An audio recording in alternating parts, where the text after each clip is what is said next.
All right, so section 3 deals with Islamic empires. Uh, Specifically, there are 3 empires that I want you to be familiar with. And those will be the Ottoman Empire, the Safavid Empire, and the Mughal Empire. So, uh, after Muhammad dies, they choose one of his followers, Abu Bakr, to be the first or the next leader of Islam. Now, he's a caliph. That means he's the highest leader of Islam, but he is not a religious leader like Muhammad was. Early caliphs really weren't religious leaders so much. However, they did live by and according to the Quran. Now, by Abu Bakr's death in 634, he's made Arabia into a united Muslim state. If you look at the map on the right, I'm going to show you a larger version of this in just a minute. You can see that everything in dark green was conquered by Muhammad during his time as leader.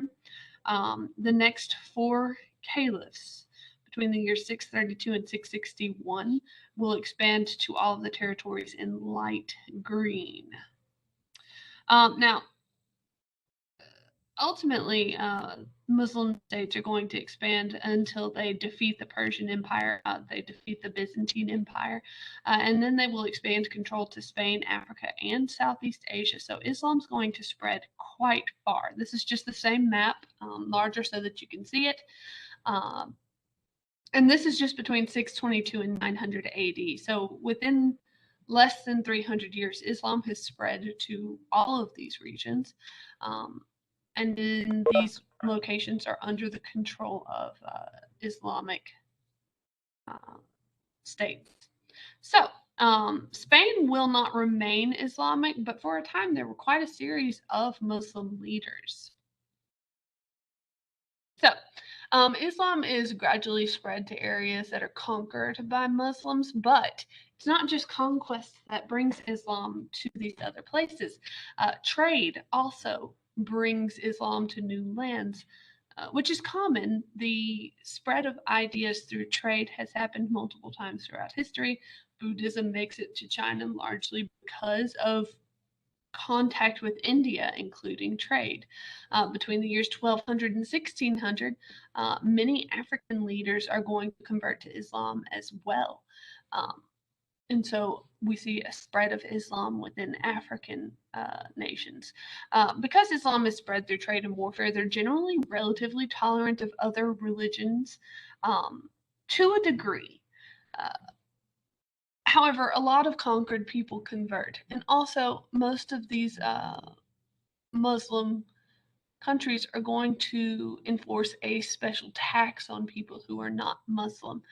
So if you're a Christian, Jew, a Hindu, a Buddhist living in one of these countries that are controlled by Muslims, you end up having to pay a special tax, which is a major discouragement to anyone following other religions. You might be tempted to say that you're Muslim just so that you don't have to pay this tax. The first empire I want you to be familiar with is the Ottoman Empire. The Ottoman Empire, which is going to exist from the mid-1200s until 1922. The Ottomans fought in World War I on the side of Germany and Austria-Hungary, and they obviously lost that conflict, and so that would be when the Ottoman Empire ends up being dissolved a few years after that. Now, in the mid-1200s, Muslim Turkish warriors known as the Ottomans start taking territory from the Christian Byzantine Empire.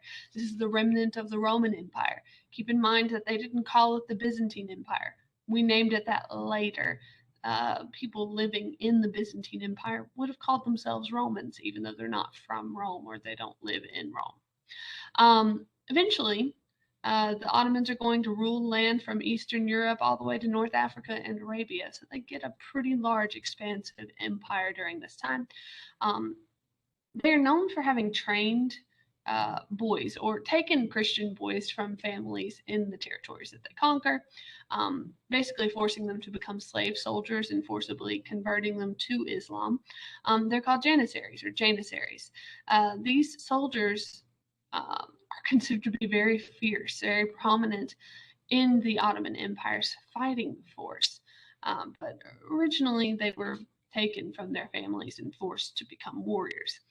Now, in the year 1453, the Ottomans, led by Mehmed II, are going to use cannons, which is a relatively new technology for them, gunpowder, access to that through trade.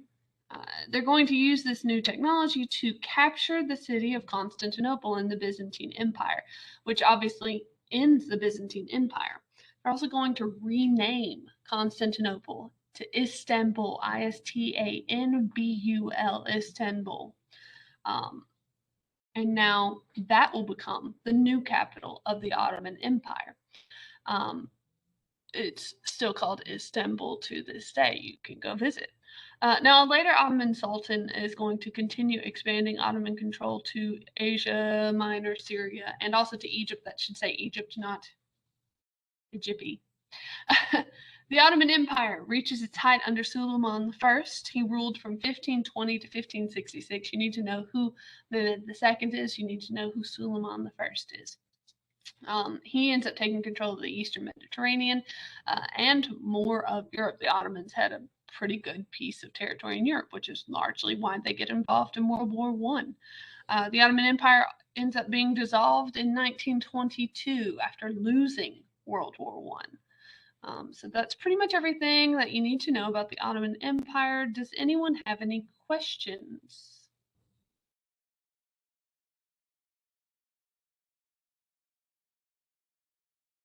All right. Moving on, the next empire I want you to be familiar with is the Safavid Empire. We'll go back to that video in just a minute. Now, this begins in 1501, and they'll control all of the territory that you see in red by the year 1630. So the Safavid Empire, these are a group of Muslim Persians, the leader of which conquers Persia. And the Safavids actually end up coming into conflict with the Ottomans, largely because of an old conflict that dates back to the 600s. And this is very important. You need to know the difference between Shia and Sunni Muslims because these are two separate factions of Islam today, and there are still conflicts between these groups. The conflict boils down to something relatively simple, but that is important to Islamic leadership. The Shia believe that only Muhammad's descendants can become caliphs. The Sunni don't believe you have to be a descendant of Muhammad in order to become caliph. Now, the Safavid are actually Shia, again, which means that they believe you have to be descended from Muhammad to become a caliph. The Ottomans are Sunni. They don't think that matters. And so the two definitely disagree with one another quite a bit. The Safavid Empire is going to last until the mid 1700s. Mid 1700s. Does anyone have any questions about the Safavid Empire?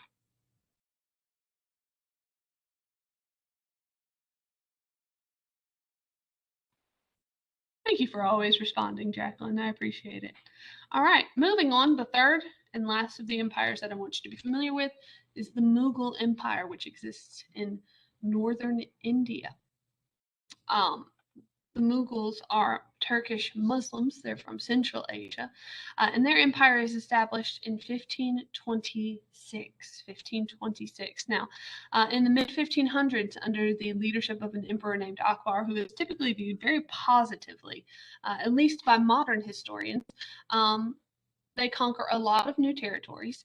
Akbar also begins this policy of tolerance towards people of different religions, and he removes the tax on non-Muslims in the empire. That being said, of course, looking back on Akbar, we as a people are going to view that more positively because we think that tolerance of other religions typically is important. View personal freedoms as being important and also frown on things like taxing a group of people simply for belonging to a religion. But Akbar is not perfect by any means, or he may not have been nearly as popular as we think he should have been during his reign. There were quite a few outbreaks of rioting and things like that. So there were uprisings during his reign, but generally speaking, we view him positively in the modern context. Um, because of things like lifting the tax on non Muslims.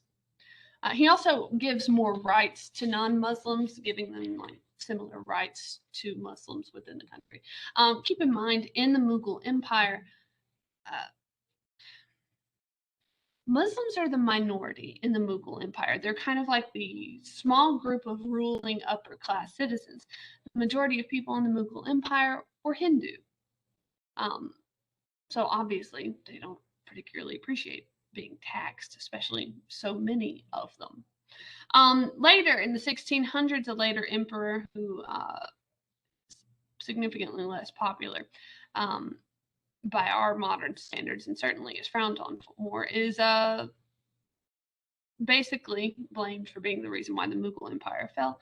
Um, in reality, that guy was at least partly trying to save money by doing some of the things he did.